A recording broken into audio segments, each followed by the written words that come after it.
ನಾನು ಯಾವ ಸೆಟ್ಗೂ ಮನೆಯಿಂದ ಊಟ ತೊಗೊಂಡು ಹೋಗಲ್ಲ. ನಾನೇ ಮಾಡೋ ದಿನ ಯಾರು ತಿಂತಾರೆ ಹೇಳಿ. ಸೊ ಹಾಗಾಗಿ ಅಲ್ಲಿದೆ ಊಟ ಮಾಡೋದು ನಾನು ಯಾವಾಗ್ಲೂ. KD ಸೆಟ್ಟಲ್ಲಿ ಅಲ್ಲೇ ಅಡುಗೆ ಮಾಡೋರು. ಆಮೇಲೆ ಪ್ರೇಮ್ ಸರ್ ಬೇರೆ ವಿಚಾರಿಸೋರಾ, ಇವತ್ತೇನು ಮಾಡಿದ್ದೀರಾ, ಹೇಗೆ ಮಾಡಿದ್ದೀರಾ, ಎಂಥದ್ದು ಮಾಡಿದ್ದೀರಾ ಅಂತ. ಸೊ ಎಲ್ಲರೂ ಕಾಳಜಿ ವಹಿಸ್ಬಿಟ್ಟೆ ಮಾಡೋರು. ಹಾಗಾಗಿ ಅದ್ಭುತವಾಗಿ ಊಟ ಕೊಡೋರು. ಅಕ್ಕಿ ರೊಟ್ಟಿ ಆಗಬಹುದು, ಮುದ್ದೆ ಅಂತೂ ಇದ್ದೇ ಇರುತ್ತೆ ನೀವೇ. ಸೊ ಮುದ್ದೆ ಇವೆಲ್ಲ ಇರೋದ್ರಿಂದ ತುಂಬ ಎಂಜಾಯ್ ಮಾಡಿದೆ. ಚಿಕ್ಕಮಂಗ್ಳೂರಲ್ಲಿ ಇತ್ತು ಶೂಟಿಂಗ್ ಬೇರೆ, ತುಂಬ ಚೆನ್ನಾಗಿ ನೋಡಿಕೊಂಡ್ರು. ಆಮೇಲೆ ನಮ್ಮ ಮ್ಯಾನೇಜರ್ ಚಂದ್ರು ಸರ್, ಅಬ್ಬಾ ದೇವ್ರೆ, ಅಂಥ ಮ್ಯಾನೇಜರ್ಗಳು ಸಿಕ್ಬಿಟ್ರೆ ದೇವ್ರೇ ಗತಿ. ಎಷ್ಟು ಚೆನ್ನಾಗಿ ನೋಡ್ಕೊಳ್ಳೋರು ಅಂತ ಅಂದರೆ ಏನು ನಾವು ಕೇಳೋ ಅಗತ್ಯನೇ ಇರಲಿಲ್ಲ. ಒಂಥರ ನಂಗೆ ತುಂಬ ತೃಪ್ತಿ ಕೊಟ್ಟಂಥ ಪ್ರಾಜೆಕ್ಟ್ ಎಲ್ಲ ವಿಚಾರದಲ್ಲೂ.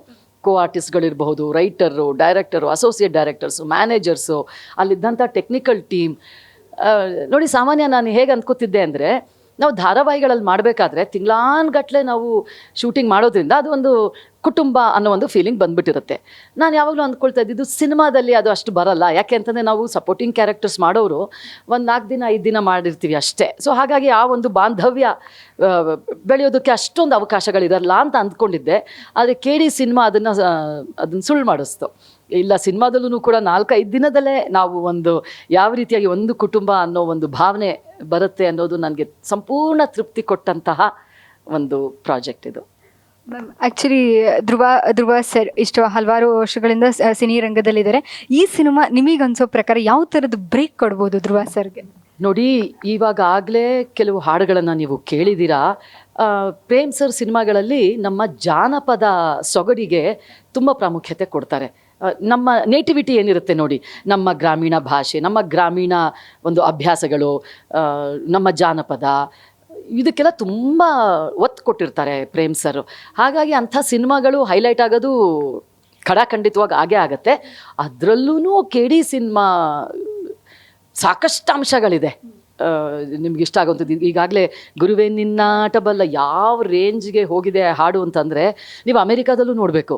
ಯಾವ ಕಾರ್ಯಕ್ರಮದಲ್ಲೂ ಅದು ಇಲ್ಲ ಅಂತಂದ್ರೂ, ಒಂದು ಈವ್ನಿಂಗ್ ಕಾರ್ಯಕ್ರಮದಲ್ಲಿ, ಒಂದು ಸಂಜೆ ಕಾರ್ಯಕ್ರಮದಲ್ಲಿ ಇಲ್ಲಾಂದ್ರೂ ಒಂದು 4-5 ಸಲ ಹಾಕಿರುವಂತಹ ಹಾಡು ಅಂತಂದರೆ ಅದೇ.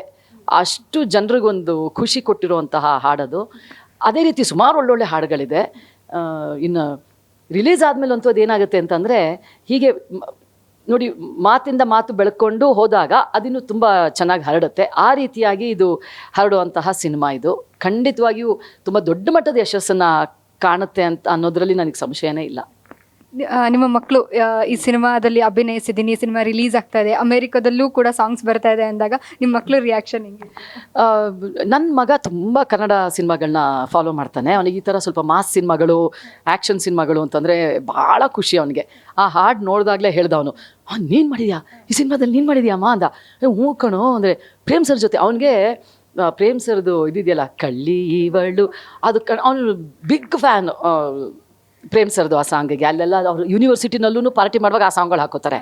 ಸೊ ಹಾಗಾಗಿ ಪ್ರೇಮ್ ಸರ್ ಜೊತೆ ಕೆಲಸ ಮಾಡಿದ್ಯಾ, ಸೂಪರ್ ನಿಜನಾ ಅಮ್ಮ, ನಿಜನಾ? ಸೊ ಹಾಗಾಗಿ ಫೋಟೋ ಎಲ್ಲ ತೋರಿಸಿದೆ ಅವನಿಗೆ. ನಿಜ ಕಣೋ, ನಾನು ಯಾಕೋ ಸುಳ್ಳು ಹೇಳಲಿ ಅಂತ. ಸೊ ತುಂಬ ಮಕ್ಕಳು ಕೂಡ ತುಂಬ ಕಾಯ್ತಾ ಇದ್ದಾರೆ ಈ ಸಿನಿಮಾ ರಿಲೀಸ್ಗೆ. ಹಾಗಾಗಿ ಅವರು ಅಮೆರಿಕಾದಲ್ಲೇ ನೋಡ್ತಾರೆ ಇದನ್ನು.